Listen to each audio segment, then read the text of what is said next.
Assalamualaikum warahmatullahi wabarakatuh. Halo Psychopems, selamat datang di Psychocast yang episode terakhir ini di Kabinet Jejak Meraki. Sebelumnya, kenalin, saya Nasirul Nasidik, bisa dipanggil Nasir, yang akan nemenin kalian untuk ngobrol dengan pembahasan santai tapi berbobot kali ini tentang topik yang sangat menarik nih kawan-kawan, dan terjadi di kalangan usia muda akhir-akhir ini. Bukan akhir-akhir ini sih, tepatnya pasca sosial media naik nih. Nah, belakang ini di dunia hiburan ramai banget, mulai dari konser idola sampai drama fandom yang gak ada habisnya nih teman-teman. Nah, ngomongin soal idola, pernah gak kalian merasa fanatik terhadap idola tersebut, bahkan kalian mengalami keterikatan emosional padahal kalian tidak sepenuhnya kenal dengan idola kalian tersebut? Nah, dengan topik itu kita akan membahas itu lebih dalam dengan judul fans atau fanatik, fenomena celebrity worship syndrome.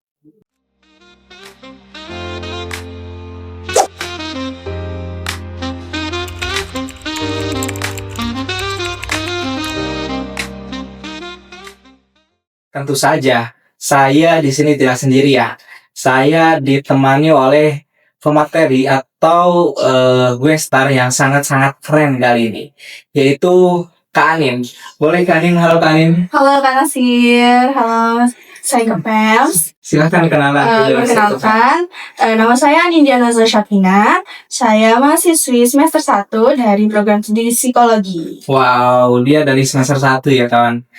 Masih baru tapi sudah bisa menjadi salah satu yang kita ajak ngobrol di Psychocast ini. Nah, sesuai judulnya nih, hari ini kita akan bahas tentang celebrity worship syndrome. Fenomena di mana seseorang bisa mengidolakan figur seperti artis, aktor, bahkan influencer sampai level yang ekstrim nih. Kadang sampai rela ngelakuin apa aja demi idolanya, bahkan bisa mengorbankan dirinya sendiri. Bahkan beberapa kasus ada seorang yang ngefans terhadap idola mereka rela untuk mengoperasi plastik mukanya agar sama kayak yang diidolakannya begitu nih. Nah, tapi sebelum jauh-jauh nih, menurut Anin sendiri, apa sih sebenarnya yang dimaksud dengan celebrity worship syndrome itu? Oke, menurut aku pribadi nih ya Kak, celebrity worship syndrome itu adalah seseorang yang merasa ada keterikatan atau ketertarikan yang berlebih terhadap selebriti atau seseorang yang diidolakan. Jadi dia itu ciri-cirinya kayak dia itu punya kelemahan emosional. Terus habis itu dia rela melakukan apapun yang biar dinotis idolanya gitu misalkan ya Kak. Atau dia itu menghabiskan uangnya buat membeli segala sesuatu tentang idolanya, mungkin mirip bajunya gitu. Oke, berarti keterikatan emosional ya? Iya, betul. Karena ada beberapa fans tapi tidak terikat dengan emosionalnya. Nah, kalau celebrity worship syndrome ini yang ada kelekatan emosional di dalamnya. Nih, nambahin ya, Anin, menurut penelitian dari Kuten tahun 2002, fenomena celebrity worship syndrome ini dibagi menjadi 3 tingkat nih. Yang pertama yaitu entertainment sosial, di mana seseorang cuma menikmati hiburan dari idolanya. Ini kayak kita lah, kebanyakan orang seperti ini. Jadi mengidolakan sesuatu tapi ya hanya sebatas hiburan. Mereka menyukai lagunya saja, tidak terikat dengan emosionalnya. Nih, yang ada tingkatan yang kedua yaitu intense personal. Mulai muncul perasaan kedekatan emosional yang kuat. Ini udah ada tahap kelekatan emosional ya. Jadi udah gimana ya? Hatinya tuh udah pakem dan dia merasa ada keterikatan gitu dalam segi emosional tersebut. Nah, yang ketiga yang sangat-sangat ekstrim ini, yaitu borderline patologikal, di mana seseorang bisa menunjukkan perilaku obsesif bahkan ekstrim terhadap idolanya, seperti kasus tadi, sampai-sampai dia rela operasi wajahnya agak sama dengan idolanya. Tetapi ini juga nih sindrom ini pun menimbulkan kecemasan nih, begitu. Sehingga mereka yang mengalami sindrom ini mengalami kecemasan yang cukup tinggi gitu. Nah, kalau Anin sendiri nih, pernah gak sih mengalami hal tersebut atau pernah bertemu dengan seseorang yang mengalami sindrom ini gak nih? Wah, kalau aku malah pernah dua-duanya nih, Kak. Wah, Aku pernah mengalami dan aku juga pernah ketemu sama seorang yang seperti itu. Bisa ceritain ini? Kalau aku itu mungkin tadi Kak Nasir udah mention ya ada tingkatannya. Mungkin tuh aku udah sampai yang mau level kedua. Karena baru mau nih. Alhamdulillahnya ya. Tapi karena aku tuh dulu pas COVID itu tuh kan marak-maraknya K-pop, kayak gitu. Aku itu dulu pernah sampai yang hampir ada keterikatan emosional. Jadi dulu itu kalau aku suka sama idol K-pop cowok gitu ya misalkan. Terus kalau dia itu udah punya pasangan, nah aku tuh merasa kayak, ih kenapa sih kok gitu. Jadi aku tuh merasa ada rasa cemburu, padahal aku gak kenal secara personal dengan idol tersebut. Padahal siapa dia gitu ya? Iya, kayak aku cuma fans gitu. Nah, kalau ketemu tuh aku bahkan ketemu sama orang yang bahkan lebih serius nih Kak case-nya. Apa itu? Jadi dia itu sampai sebenarnya nggak ketemu ya, tapi aku pernah lihat berita di komunitas pecinta K-pop gitu lah. Nah, itu tuh ada yang di K-pop itu kalau julukan dari fans fanatik itu namanya Sasaeng gitu ya Kak? Sasaeng? Iya, betul. Sasaeng. Dan jadi Sasaeng ini tuh dia saking fanatisnya, jadi dia itu mengikuti segala sesuatu mulai dari kemanapun idolnya pergi, apapun yang idolnya lakukan atau beli. Jadi dia membeli semua series album dari idolnya seperti itu, atau bahkan dia itu mengikuti idolnya konser di mana, sampai di negara lain atau benua lain itu diikutin, sampai yang ke arah personal. Jadi dia itu masuk diam-diam ke asrama atau dorm gitu sebutannya, di dorm tempat tinggal idol tersebut, nyamar jadi staff, dan itu serem banget kan Kak? Iya, mungkin bagi fansnya mereka mau menemui idolanya, tapi kan buat gitu. Itu mengganggu aktivitas orang lain, mengganggu keseharian orang lain, sampai mengganggu dirinya sendiri sebenarnya.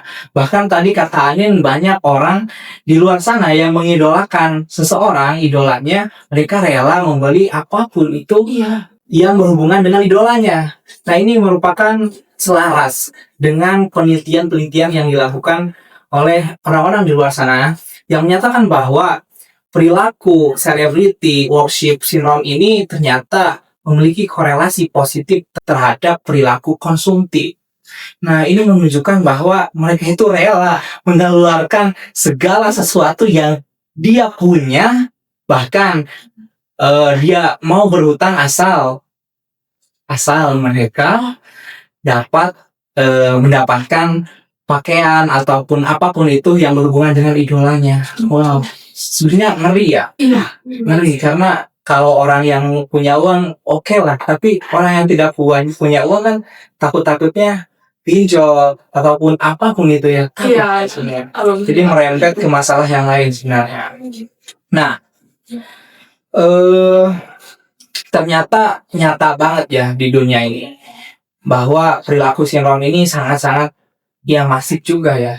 Nah, menurut Kak Anin sendiri gimana sih cara mengatasinya supaya kita terhindar dari perilaku sindrom ini? Oke, yang pertama nih ya, harus kita tuh punya kontrol diri.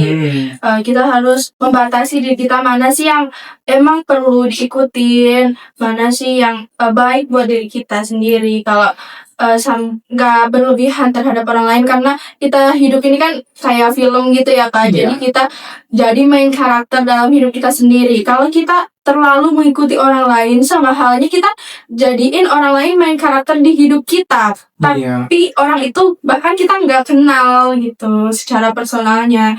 Nah selain itu juga mungkin banyak-banyakin sosialisasi ya Kak. Bersosialisasi, banyak-banyakin cari hal-hal untuk mengisi waktu kita, hal-hal positif seperti itu. Jadi kita nggak ada keterikatan yang berlebih terhadap idola, atau ya mungkin keterikatan yang emosional gitu ya Kak. Kalau kita punya kesibukan pasti kita nggak akan sampai sebegitunya gitu, menurut aku seperti itu sih Kak. Iya benar sih. Kesadaran diri. Kalau di dalam psikologi itu ada mindfulness. Kita sadar saat ini dan kita sadar apa yang terjadi saat ini gitu. Jangan sampai raganya di sini tapi pikirannya di luar sana. Pikirannya berada di K-pop tadi, sehingga itu mengganggu kefokusan kita dalam menjalankan keseharian. Benar, salah satunya tadi sosialisasi kepada dengan orang lain. Karena dengan sosialisasi kita jadi sadar kita ada di sini gitu. Tapi kan kalau kita di kamar sendirian, kebanyakan kan melamun, apalagi di mana sosial media begitu. Nah, insight-nya bagus sekali nih. Kadang rasa kagum itu wajar, tapi penting juga untuk kita tetap sadar. Jangan sampai kita pikir itu hobi, malah jadi bentuk pelarian emosional. Itu sangat tidak bagus ya nih. Nah, sebelum kita tutup, mungkin dari Anin ada pesan atau quotes buat Psychofans yang lagi dengerin nih. Ada Kak, aku ada pesan buat Psychofans semuanya. Kita boleh jadi penggemar, kita boleh mengidolakan seseorang, tapi kita harus tetap jadi penguasa dari hidup kita sendiri. Ini udah bukan tentang fangirling atau fanboying lagi, atau mengidolakan, tapi ini udah ke arah obsesi seperti itu. Jadi sadar akan hidup kita sendiri. Wah, setuju sekali nih. Terima kasih banyak ya atas waktu dan obrolan yang super berdaging ini nih. Semoga pembahasan kali ini bisa jadi pengingat kita semua bahwa mencintai idola itu boleh, tapi jangan sampai kita lupa mencintai diri sendiri. Saya Nasirul Maulana Sidik pamit undur diri, dan terima kasih buat Anin, dan juga makasih buat editor, dan terakhir makasih buat Psychofans yang sudah nonton sampai akhir. Wassalamualaikum warahmatullahi wabarakatuh.